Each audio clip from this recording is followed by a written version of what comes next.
우리가 시대를 얘기할 때에 여러 가지로 구분해서 얘기할 수 있는데, 어떤 의미에서 오늘날 이 시대를 가리켜서 대화의 단절의 시대라 그렇게 말하고 있습니다.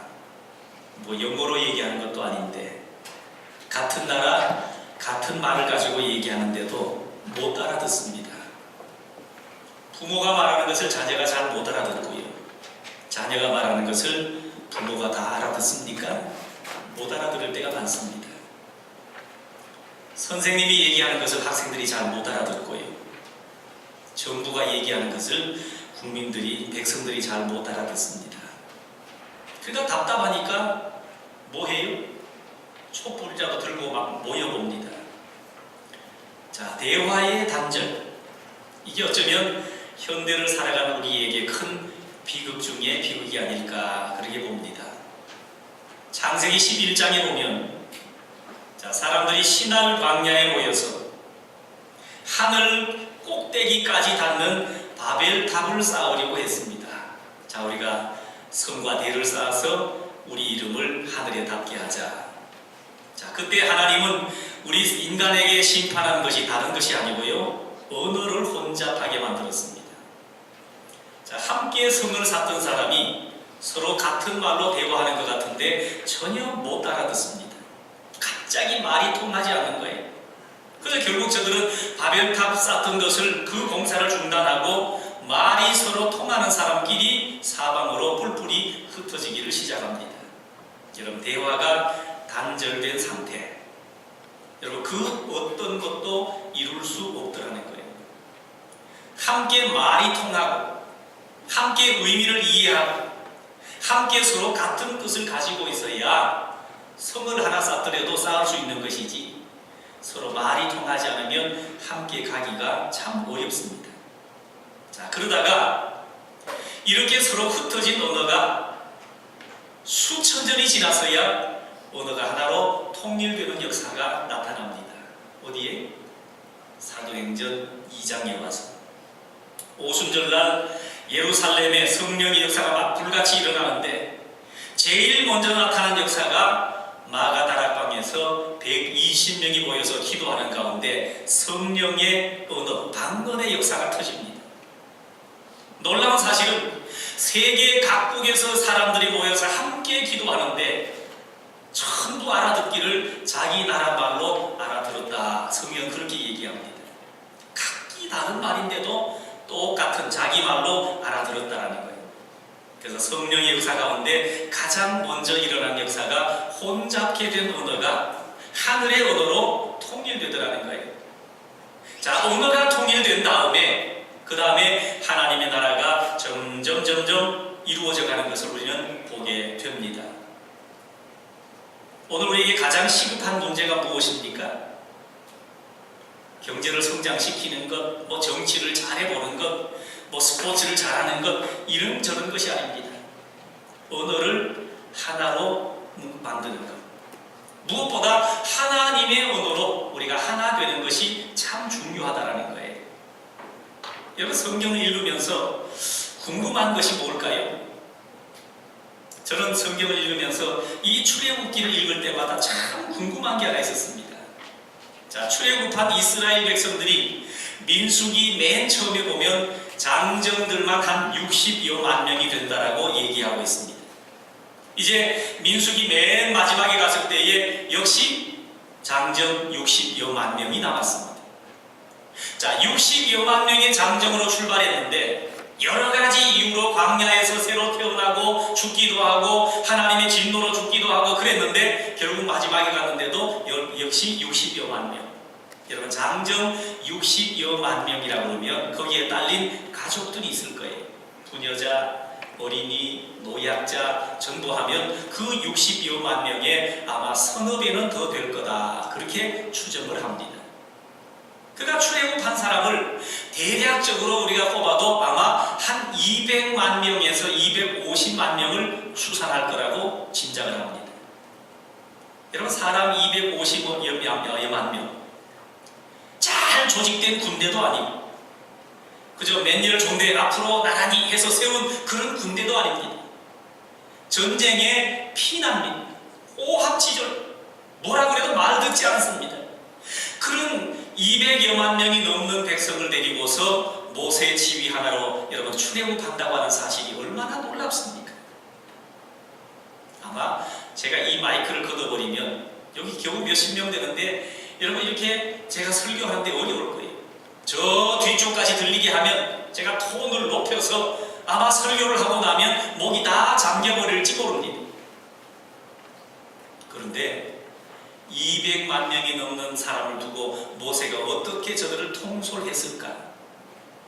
물론 군대의 어떤 조직체계처럼 1000부장, 100부장, 50부장, 10부장 이런 제도를 둬서 지휘관들 모아놓고 명령을 하면 또 돌아가서 그 낮은 사람들에게 명령하고 해서 백성에게 쭉 전달이 되리라고 봅니다만은, 그러나 그런 군대가 아니잖아요.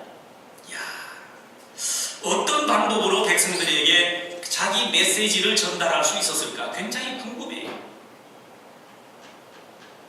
또 예수님께서 2000년 전에 오셨을 때도 마찬가지입니다. 갈릴리 호숫가에서 때로는 그 베세다 광야 들녘에 장정만 5000명, 거기도 많은 것을 추산하죠. 뭐 어린아이도 왔을 것이고 노약자도 왔을 것이고 부녀자도 왔을 것이고 이러면 5000명이 아니라 아마 수만 명은 되었을 것이다. 여러분 수만 명을 두고서 주님께서 마이크도 없이 육성으로 말씀한다고 하는 거 상상해 보셨습니까? 참 어려울 거예요. 자, 그래서 오늘 하나님은 이 출애굽하는 과정 속에서 모세에게 뭐라고 명령하시는가 하면 나팔을 만들어라. 그리고 백성들에게 나팔을 불어라. 여러 가지 사인을 만들지요. 여러분 나팔을 무슨 음악회 연주용으로 만들라는 거 아닙니다. 옛날 우리가 해봤던 그 민방공 훈련인가요? 그 사이렌 울리듯이 그렇게 나팔을 부는 것 아닙니다. 나팔을 어떻게 부느냐에 따라서 백성들에게 전달되어지는 여러분 사인이 있었던 겁니다. 이렇게 불면 출발해라. 이렇게 불면 다 함께 모여라. 어떻게 불면 뭐 이렇게 아주 긴급한 상황이니까 함께 긴장을 하고 이 긴급한 상황에 대처를 해라. 자, 그래서 오늘 보면 하나님께서 나팔을 만드는 원칙에 대해서 말씀하는 것을 볼 수가 있습니다. 자, 1절과 2절에 보면 여러분 나팔을 어디 가서 사올 수도 있겠지만 직접 만들라는 거예요. 직접 두들겨서 만드는데 놋이나 동구로 만드는 것도 아니고 은을 가지고 쳐서 만들어라. 그죠? 은을 녹여다가 이렇게 주물로 이렇게 부어서 만들 수도 있겠지만 그렇게 만들지 말고 직접 망치로 이렇게 두들겨 쳐가지고 만들어라. 그리고 나팔을 한 개가 아닌 2개를 만들라고 얘기합니다. 마지막 8절에 보면 만들어진 이 나팔은 누가 불어라? 아무나 불어라? 아닙니다. 제사장이 불어라. 자, 나팔을 분다고 하는 것은 아주 중요한 의미가 있기 때문에 아무나 또 함부로 나팔을 불어서 안 된다라는 거예요. 이렇게 엄격한 원칙 속에서 만들어진 나팔이기 때문에 이 나팔은 아주 중요한 때만 불어야 된다라는 거예요. 자, 오늘 본문에 언제 그 나팔을 사용하는지에 대해서 분명히 말씀해 주고 있습니다. 자, 제일 먼저 나팔이 언제 사용되는가 하면 주로 소집할 때 백성들이 모여라. 자, 어떤 일을 결정해 가지고 백성들에게 전달해야 될 때에 소집을 해야 될 때 나팔을 불었습니다. 자, 이스라엘 백성은 종종 하나님 앞에 모여야 될 필요가 있습니다. 뭐 모이는 이유는 여러 가지지요. 하나님의 어떤 특별한 지시를 받기 위해서도 모이기도 하고 하나님 앞에 여러분 예배드리기 위해서도 모이기도 하고요. 자, 바로 이럴 때 나팔을 불었는데 모든 모임 종류에 따라서 나팔을 부는 방법도 다 달랐습니다. 예를 들면 천부장이 이 족속들을 소집할 때 보면 나팔을 하나만 불었습니다. 빼 하고 하나만 불었습니다. 근데 온 회중이 다 모여라. 나팔, 쌍나팔을 가지고 2개를 불었습니다. 그러니까 나팔을 부는 방법에 따라서도 모이는 방법이 달랐습니다. 그럼 나팔을 2개 불어야 되는 이유가 뭡니까? 하나님 앞에 소집되는 것이 너무 중요하기 때문에 나팔 소리를 못 듣는 사람이 없어야 됩니다. 여러분, 하나님 앞에 모이는 일에 결석하는 사람이 한 사람도 없어야 되잖아요. 이스라엘 백성은 어떤 전쟁이나 어떤 위기 상황이 되면요, 백성을 전부 모읍니다. 그 백성을 모아서 함께 예배하고 함께 기도하고 그리고 하나님께 온 마음으로 같은 마음으로 하나님 앞에 서게 됩니다. 그래야 전쟁에서도 이길 수 있고요, 하나님의 뜻 가운데 순종할 수 있습니다. 나팔 소리.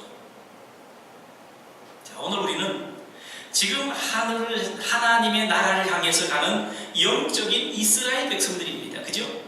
구약 시절하고 다른 게 별로 없습니다. 우리 모두가 하나님 앞에 부름받아서 하나님의 나라를 향해 가는 영적 이스라엘 백성들.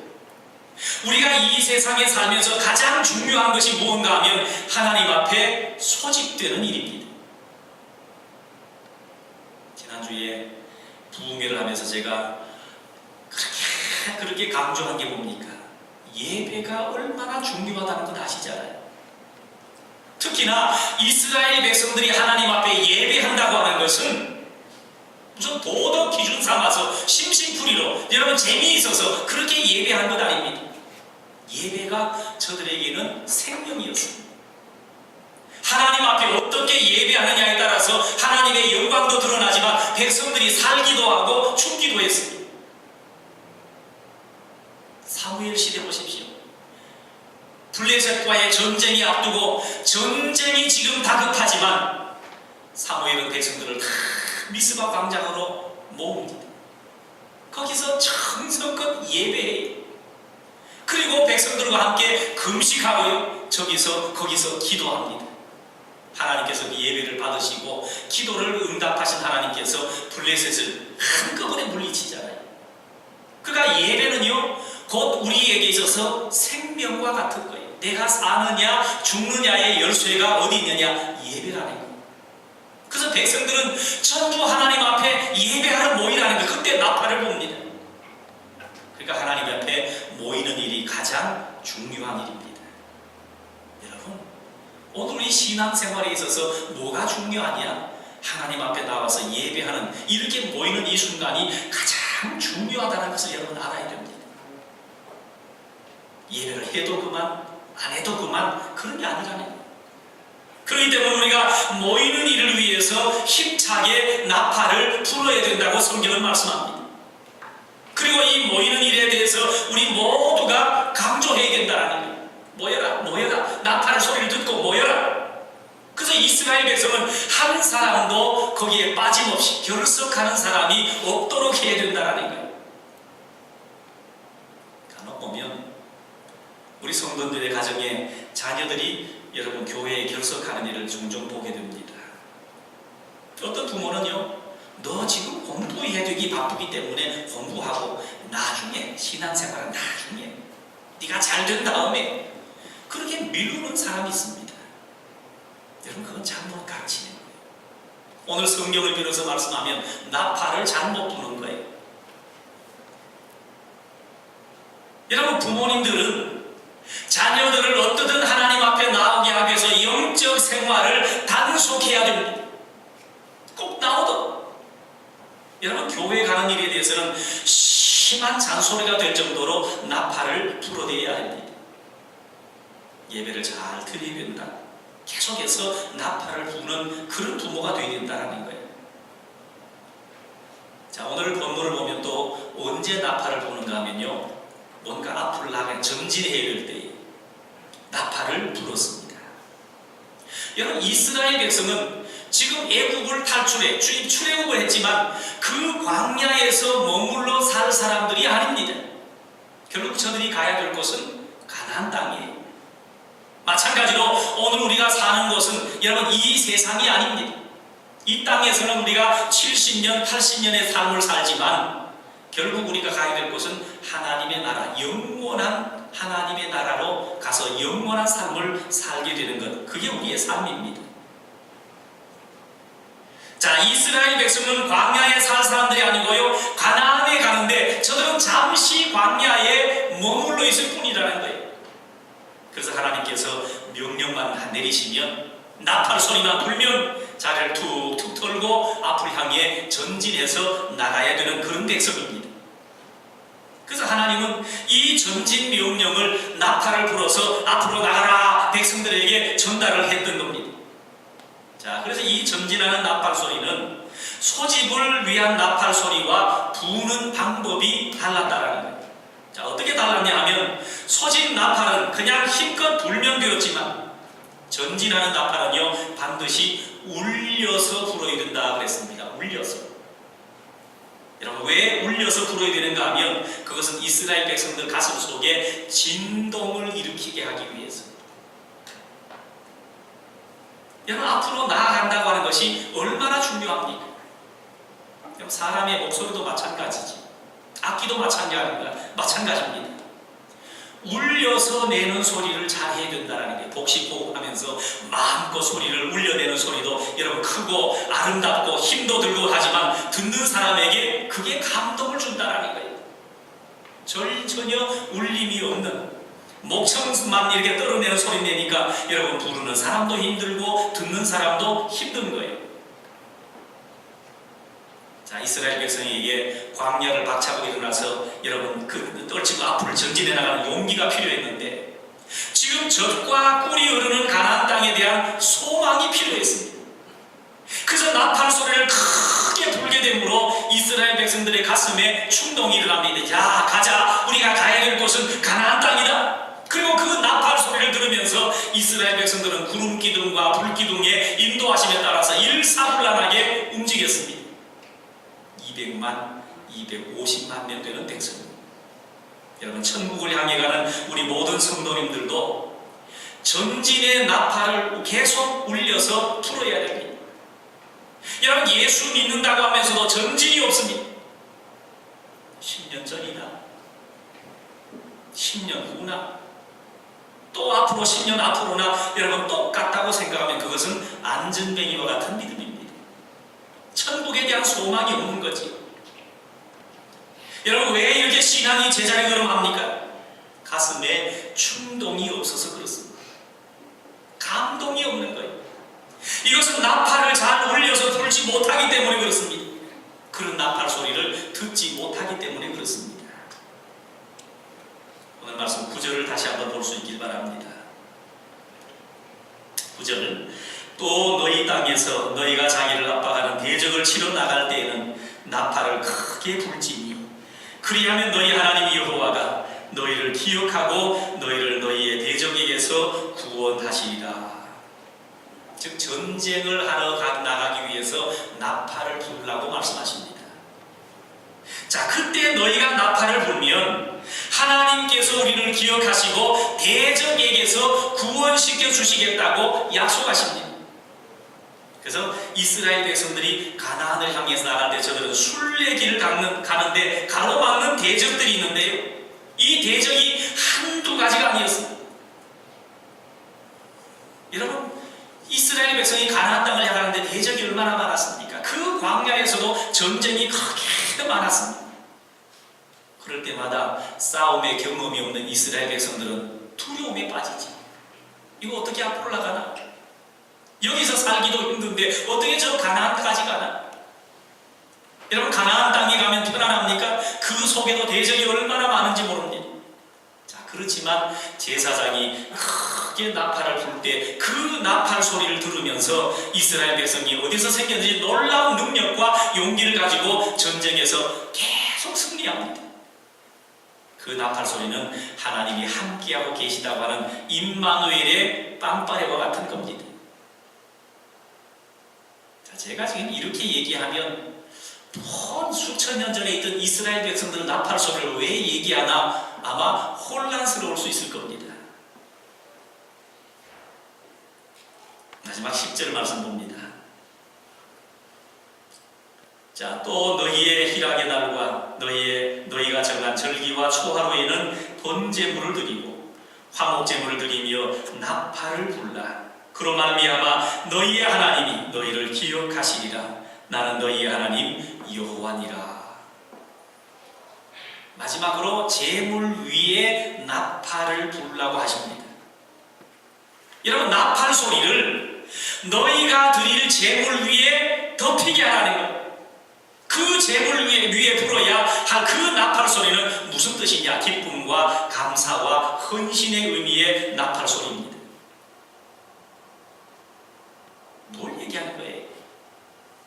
오늘 우리가 영적으로 천국을 향해 나아가는 우리에게 계속해서 나팔을 불어야 된다는 거예요. 다른 의미로 나팔 소리를 계속 들어야 된다는 거예요. 이 말씀은 천국을 향해 나가는데 우리 앞에 얼마나 많은 어려움들이 있습니까? 많은 시험도 있고요, 많은 유혹도 있고요, 많은 우리의 믿음을 넘어뜨리게 하는 요소가 이 세상에는 얼마나 많은지 모릅니다. 그럴 때마다 나팔을 분다고 하는 것은요, 나를 깨워야 된다는 거예요. 나를 긴장시켜야 된다는 거예요. 여러분, 그래서 우리가 무언가 깨달아야, 하나님을 믿는 백성이 이렇게 살아서는 안 되지. 앞을 향해 전진해 가야지. 여러분, 나를 일깨우는 나팔이 무엇일까요? 어떤 때는 성경 말씀이 나를 일깨워 주겠죠. 말씀을 읽다 보면 이렇게 살아서는 안 돼. 이 말씀대로 순종하면서 하나님 앞에 온전히 나가야지. 자기를 일깨우는 거예요. 때로는 우리가 드리는 기도가 우리에게 새로운 용기를 주어서 이렇게 살아서 안 되지. 자기를 일깨우게 만듭니다. 그러나 어떤 때는 옆 사람, 그죠? 옆에 사람이 내게 신앙의 교훈과 충고를 줄 때가 있습니다. 그렇게 해서 안 돼. 하나님 앞에 믿음의 사람이 그렇게 살면 안 돼. 여러분, 그게 내게 불려주는 나팔 소리가 될 수 있습니다. 그때마다 그 나팔의 소리를 듣고서 내가 이렇게 살아서 안 되지. 나는 적어도 믿음의 사람인데. 그러면서 우리 자신을 일깨워서 또 앞을 향해 전진해 나가야 되는 겁니다. 이 나팔 소리를 계속 불라는 거예요. 그래서 이스라엘 백성들 보면 출애굽에서 광야에 닿는 그 순간부터 가나안 땅을 향해 들어가는 날까지 계속해서 이 나팔 소리로 저들에게 일깨워 줍니다. 그래서 백성들은 우리가 살 곳은 여기가 아니야, 가나안 땅이지. 우리가 이렇게 살아서 안 돼. 하나님의 영광을 위해 살아야지. 그래서 이스라엘 백성은 계속해서 나팔을 불고 그 나팔 소리를 들으면서 하나님 앞에 믿음을 일깨우고 용기를 가지고 그렇게 살았다라는 겁니다. 여러분, 나팔을 그래서 부는 것도 중요하고요, 나팔 소리를 듣는 것도 중요하다라는 거예요. 신약 성경에 예수님께서 뭐라고 말씀하십니까? 쭉 말씀하신 다음에 이렇게 마지막에 꼭 이 말씀을 붙였습니다. 들을 귀가 있는 자는 들을지어다. 들을 귀가 있는 자는 들을지어다. 그래서 우리는 내 귀에, 이 육신의 귀에는 전혀 들리지 않지만 영적인 귀가 늘 열려져서요, 하나님의 나팔 소리가 날마다 들려져야 됩니다. 그래서 순간순간 우리 자신을 일깨워서 이렇게 살아서 안 되지. 내가 하나님의 자녀인데 이렇게 살아서 안 되지.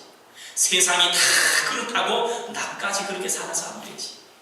다시 우리가 영적으로 일깨워져서 또 걸어가고 또 앞을 향해 전진해가고 매일매일 삶에 그 하나님의 나팔 소리를 듣고 나가는 그런 백성이 되셔서 오늘 하나님 기뻐 영광 받으시는 복된 삶을 살아드릴 수 있는 저와 여러분 되실 수 있기를 주님의 이름으로 축원합니다.